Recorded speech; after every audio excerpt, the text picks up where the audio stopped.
is the conqueror of the fear of defeat. Why should I not be worsted for once? He says to himself. I am now rich enough to stand it. 164. Those who seek repose. I recognise the minds that seek repose by the many dark objects with which they surround themselves. Those who want to sleep darken their chambers or creep into caverns.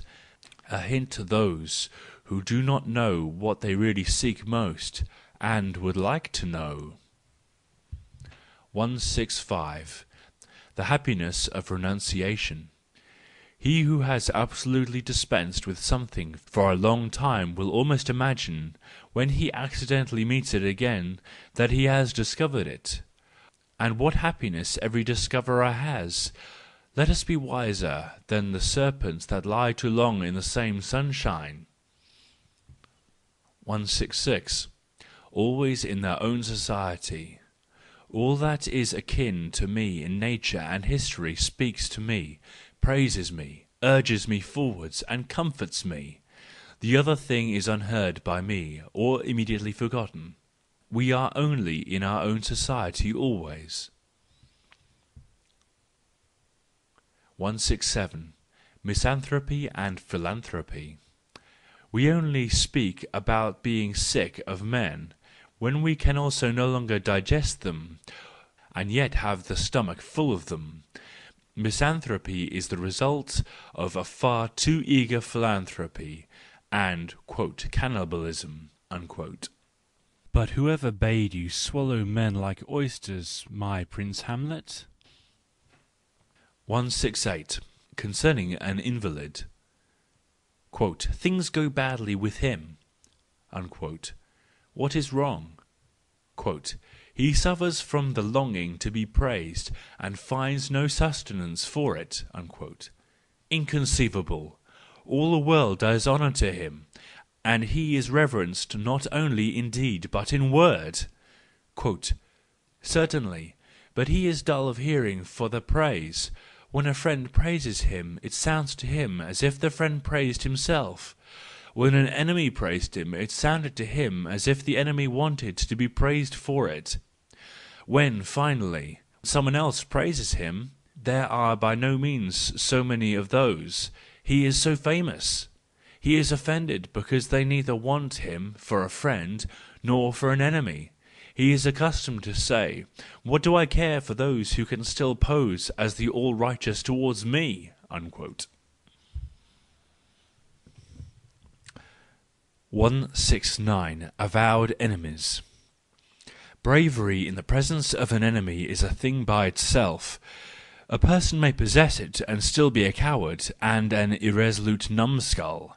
That was Napoleon's opinion concerning the "bravest men" he knew, Murat.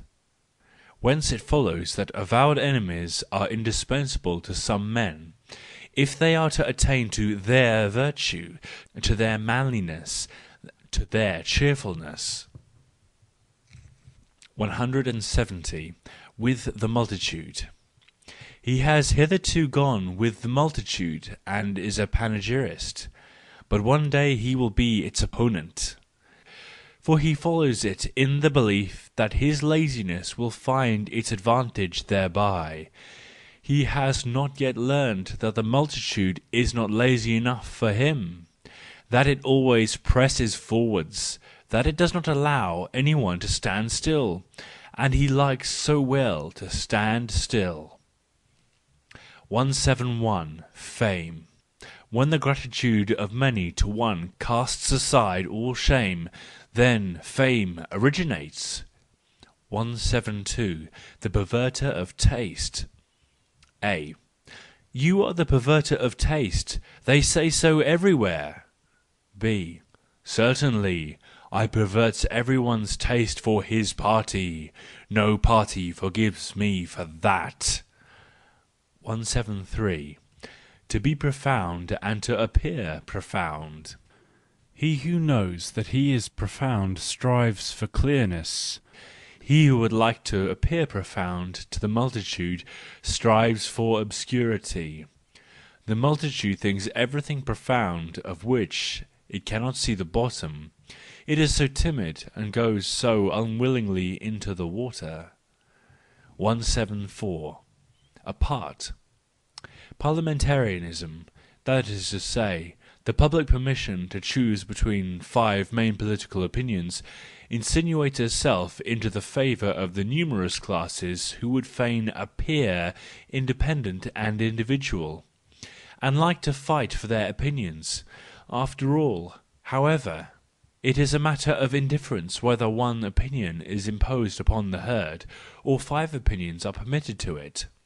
He who diverges from the 5 public opinions and goes apart, has always the whole herd against him.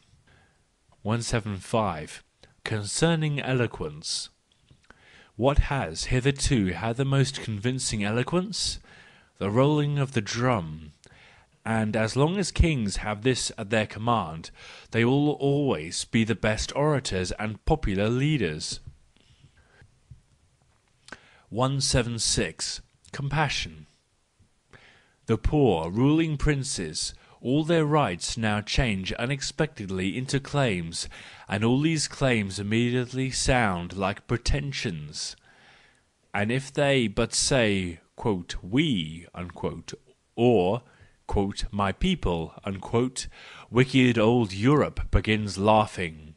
Verily, a chief master of ceremonies of the modern world would make little ceremony with them. Perhaps he would decree that les souverains rangent en parvenus.